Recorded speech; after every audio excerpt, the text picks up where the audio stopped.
ধৰিয়া দীঘলীয়া গাঁও পঞ্চায়তত বিকশিত ভাৰত সংকল্প যাত্ৰাৰ অনুষ্ঠান সম্পন্ন।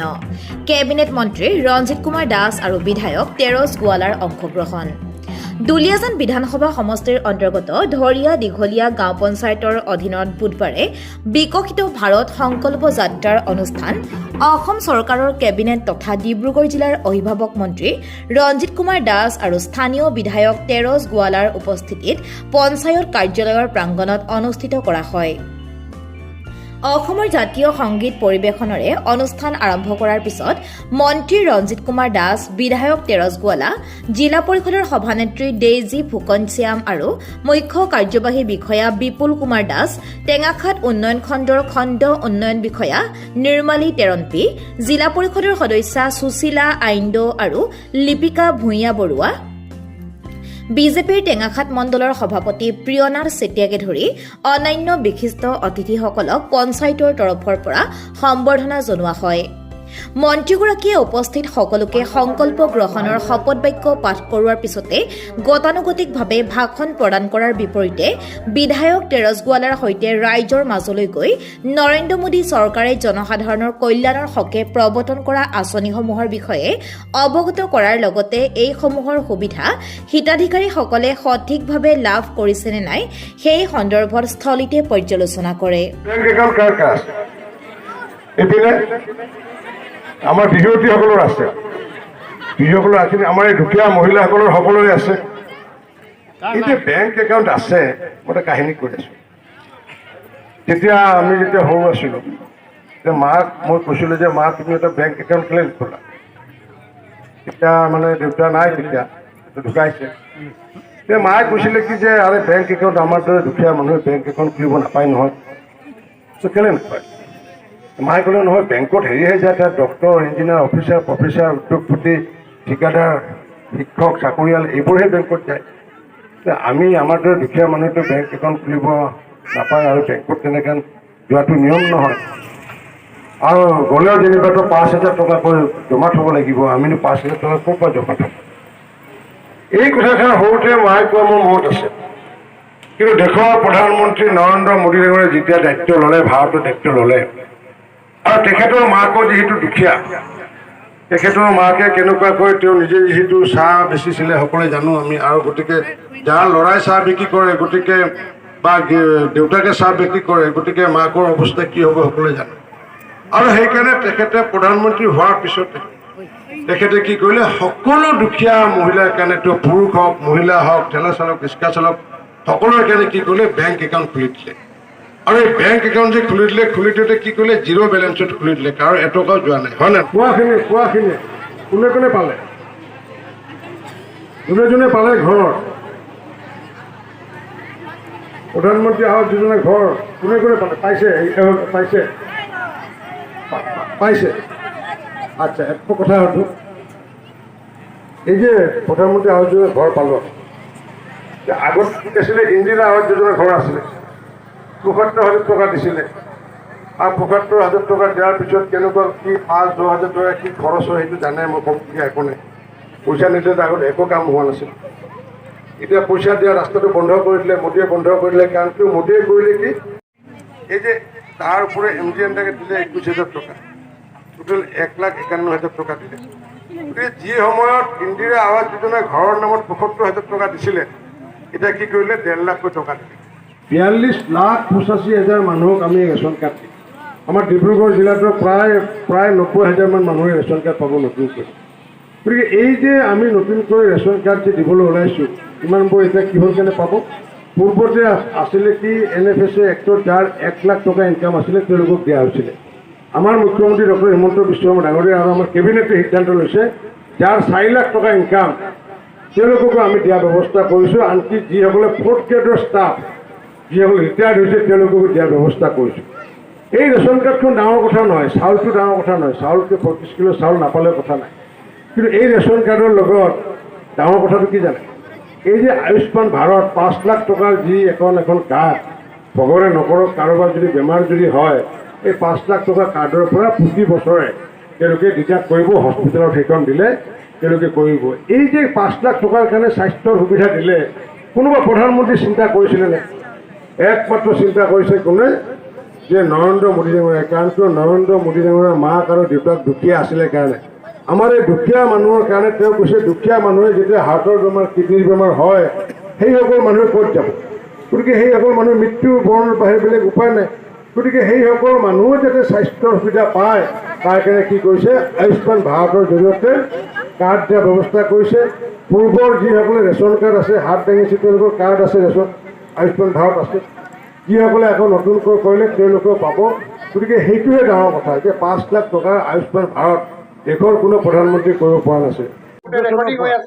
যি দুখীয়াৰ কল্যাণ, মহিলাৰ কল্যাণ, কৃষকৰ কল্যাণৰ বিভিন্ন কাম কাজ কৰাৰ পিছতো তেখেতে উপলব্ধি কৰিছে বহু এতিয়াও তেনেকুৱাকৈ কাম বাকী আছে বা মহিলাৰ কল্যাণৰ ক্ষেত্ৰত যি আগন্তুক দিনত সেইবোৰ স্কীম ধাৰাবাহিকভাৱে পুনৰ চলি থাকিব, সেইটোৱে তেখেতৰ এটা গেৰাণ্টি।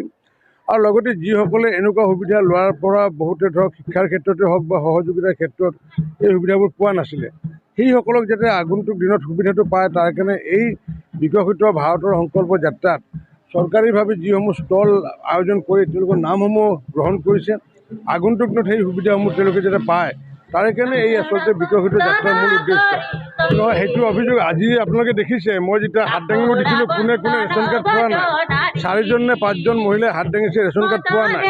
আৰু বাকী আমাৰ এই অঞ্চলত সকলোৱে ৰেচন কাৰ্ড পাইছে। আৰু তথাপি আমি অহা 3 মাঘৰ পৰা অৰ্থাৎ আমি 42,85,000 মানুহক ৰেচন কাৰ্ড দিম।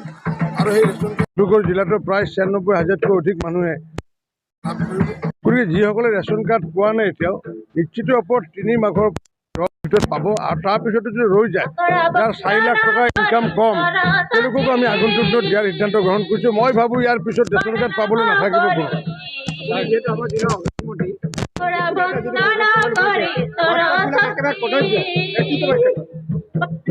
এতিয়া আমাৰ চৰকাৰখনে ইতিমধ্যে যোৱা 2016 চনৰ পৰা এতিয়ালৈ নিৰলসভাৱে বাট পথৰ উন্নতি কৰি আহিছে।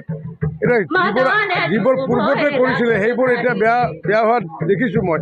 আজি ইয়াৰ যিটো মূল পথটো আমাৰ চৰকাৰৰ সময়তে বনাইছিলে, ৰিপেয়াৰিঙৰ প্ৰয়োজন আছে নিশ্চিত ওপৰত। মই বিধায়কক নহয়, মই মুখ্যমন্ত্ৰী ডাঙৰক জনাম যে যিবোৰ এনেকুৱা আছে নিৰ্বাচনৰ প্ৰাক মুহূৰ্তত এইবোৰ মেৰামতিবোৰ হৈ যাব।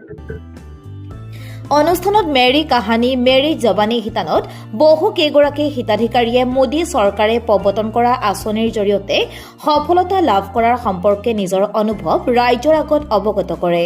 আৰু সমাজ কল্যাণ বিভাগে ৰাজহুৱাকৈ কুইজ প্ৰতিযোগিতা অনুষ্ঠিত কৰে। অনুষ্ঠানত পঞ্চায়ত পৰ্যায়ৰ সাংস্কৃতিক মহাসংগ্ৰাম আৰু খেল মহাৰণত বিজয়ীসকলক পুৰস্কৃত কৰা হয়। লগতে স্থানীয় শিল্পীসকলে জেং বিহু, বোৱাৰী বিহু আৰু ঝুমুৰ নৃত্য পৰিৱেশন কৰি সকলোকে মুগ্ধ কৰে।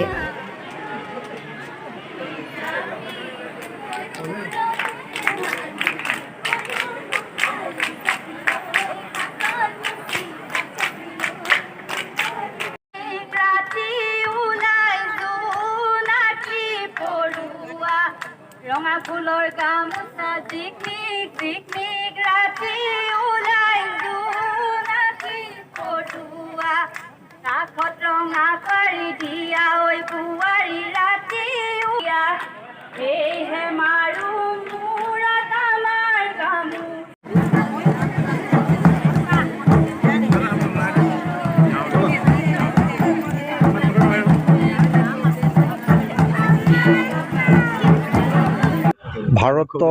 ভাৰতৰ প্ৰধানমন্ত্ৰী নৰেন্দ্ৰ মোদী ডাঙৰীয়া 2014 চনত প্ৰধানমন্ত্ৰীৰ দায়িত্ব লৈয়ে তেওঁ 4 বিন্দুৰ আধাৰত কাম কৰিছিল। সবকা সাথ, সবকা বিকাশ, সবকা বিশ্বাস, সবকা প্ৰয়াস। আৰু যোৱা 10টা বছৰত প্ৰধানমন্ত্ৰী নৰেন্দ্ৰ মোদী ডাঙৰীয়াই সকলো শ্ৰেণী উপকৃত হ'ব পৰা বহুখিনি অভিলাষী কল্যাণকামী আঁচনি গ্ৰহণ কৰিছে। প্ৰধানমন্ত্ৰীয়ে ভাবিছে এতিয়াও বহু দুখীয়া মানুহ তেওঁলোকৰ প্ৰাপ্য পোৱা নাই, সেইকাৰণে প্ৰায় 14-15টা ডিপাৰ্টমেণ্টক একেবাৰে গাঁৱলৈ পঠিয়াই দিছে। আৰু প্ৰতিটো অনুষ্ঠানত বিধায়ক, সাংসদ, মন্ত্ৰীক দায়িত্ব দিছে। ইয়াত সৰ্বসাধাৰণ ৰাইজে তেওঁৰ নিজৰ প্ৰাপ্যখিনি কনচাৰ্ণ ডিপাৰ্টমেণ্টত যাতে ক'ব পাৰে, তাতে নাম পঞ্জীয়ন কৰিব পাৰে, এইটো নিশ্চিত কৰিব কৈছে। সেইকাৰণে মোদী চৰকাৰৰ গ্ৰান্টি বিকশিত ভাৰত সংকল্প যাত্ৰা, প্ৰধানমন্ত্ৰীয়ে গ্ৰান্টি দিছে যে মই 100% দুখীয়া মানুহক ৰাচন কাৰ্ড দিম, 100% দুখীয়া মানুহক আয়ুষ্মান কাৰ্ড দিম, আপোনাৰ এনেকুৱা ধৰণৰ বহুখিনি অভিলাষী আঁচনি গ্ৰহণ কৰিছে। কিন্তু এতিয়াও বহু দুখীয়া মানুহ পোৱা নাই। সেয়ে প্ৰধানমন্ত্ৰীয়ে বিকশিত সংকল্প ভাৰত যাত্ৰাৰ জৰিয়তে তেওঁৰ বাৰ্তাৰ লগত এখন গাড়ী এখন ডাঙৰ ভেন পঠিয়াইছে, তাত গোটেই ভিডিঅ' ক্লিপ হৈ আছে। আৰু আজি আমাৰ সৌভাগ্য আছিল যে প্ৰধানমন্ত্ৰী আমি পোনপটীয়া ভিডিঅ' কনফাৰেন্সত আছিলোঁ তেলপানী বামুণীকেৰা গাঁও পঞ্চায়তত, আৰু তেওঁ গোটেই কথাখিনি কৈছে। মই ভাবোঁ যে এগৰাকী গৰ্ভৱতী মহিলা দুখীয়া যেতিয়া থাকে, তেওঁ কেতিয়াবা টকা পইচাৰ অভাৱত, প্ৰটিনজাতীয় খাদ্যৰ অভাৱত তেওঁ অকাল মৃত্যুক আকলি লৈ তেওঁৰ বাচ্চাটোৰ মৃত্যু হৈ যায়। সেইকাৰণে প্ৰধানমন্ত্ৰী মাতৃবন্দনা আঁচনিৰ জৰিয়তে কেনেকৈ মহিলাসকল উপকৃত হৈছে, মাতৃসকল উপকৃত হৈছে, ছ'চিয়েল ৱেলফেয়াৰ ডিপাৰ্টমেণ্টে খুব ধুনীয়াকৈ এইটো এক্সিকিউটিভ কৰি আছে। মই ভাবোঁ এইটো এটা ঐতিহাসিক আৰু অতি গুৰুত্বপূৰ্ণ প্ৰক্ৰিয়া, যিটো চৰকাৰীভাৱে আমি দুখীয়া মানুহক সহায় কৰিব পাৰোঁ। ইয়াৰ পিছত যদি কোনোবা দুখীয়া মানুহ বাদ পৰি গৈছে, তেতিয়াহ'লে আমি সকলোৱে তাৰ কাৰণে দায়ী হ'ব লাগিব। কাৰণ ৱাৰ্ড মেম্বাৰ, প্ৰেচিডেণ্ট, কাউন্সিলাৰ, বিভিন্ন দল সংগঠন সকলোৱে আছোঁ। সকলোৱে মিলি আমি কাম কৰিলে দুখীয়া মানুহক 100% মোদীৰ গেৰাণ্টি আমি নিশ্চিত কৰিব পাৰোঁ। আৰু দুলীয়াজান বিধানসভা সমষ্টিত 22 তাৰিখৰ পৰা আৰম্ভ হৈছে। আজি আমি তেলপানী বামুণীকেৰা গাঁও পঞ্চায়ত, ধৰিয়া দীঘলীয়া গাঁও পঞ্চায়ত আমাৰ অসম চৰকাৰৰ কেবিনেট মিনিষ্টাৰ ৰঞ্জিত কুমাৰ দাসৰ উপস্থিত আমি খুব ধুনীয়াকৈ অনুষ্ঠিত হৈছে। মই আশা ৰাখোঁ যে দুলীয়াজান সমষ্টিত যিখিনি গ্ৰাণ্টি দিবলগীয়া আছে, আমি তাক নিশ্চিত কৰিবৰ কাৰণে চবেই একেলগে কাম কৰিম। ইয়াৰ পিছতে মোদীৰ চৰকাৰৰ গেৰাণ্টি আমাৰ সংকল্প বিকশিত ভাৰত শীৰ্ষক তথ্যচিত্ৰ ৰাইজক প্ৰদৰ্শন কৰা হয়। এই অনুষ্ঠানত সমাজ কল্যাণ, স্বাস্থ্য, খাদ্য আৰু অসামৰিক যোগান, মীন, বেংক, পশুপালন, কৃষি, জনস্বাস্থ্য কাৰিকৰী বিভাগ, পঞ্চায়ত ও গ্ৰামোন্নয়ন বিভাগৰ লগতে অন্যান্য বিভাগৰ বিষয়া কৰ্মচাৰীসকল উপস্থিত থাকি বিভাগীয় আঁচনিসমূহৰ বিষয়ে ৰাইজক অৱগত কৰাৰ লগতে আবেদন পত্ৰ গ্ৰহণ কৰে। শেষত ৰাষ্ট্ৰীয় সংগীত পৰিৱেশন কৰি বিকশিত ভাৰত সংকল্প যাত্ৰাৰ সামৰণি মৰা হয়। নৱকুমাৰ গগৈ আৰু ৰূপম গগৈ ৰিপৰ্ট, টেঙাখাত লাইভ।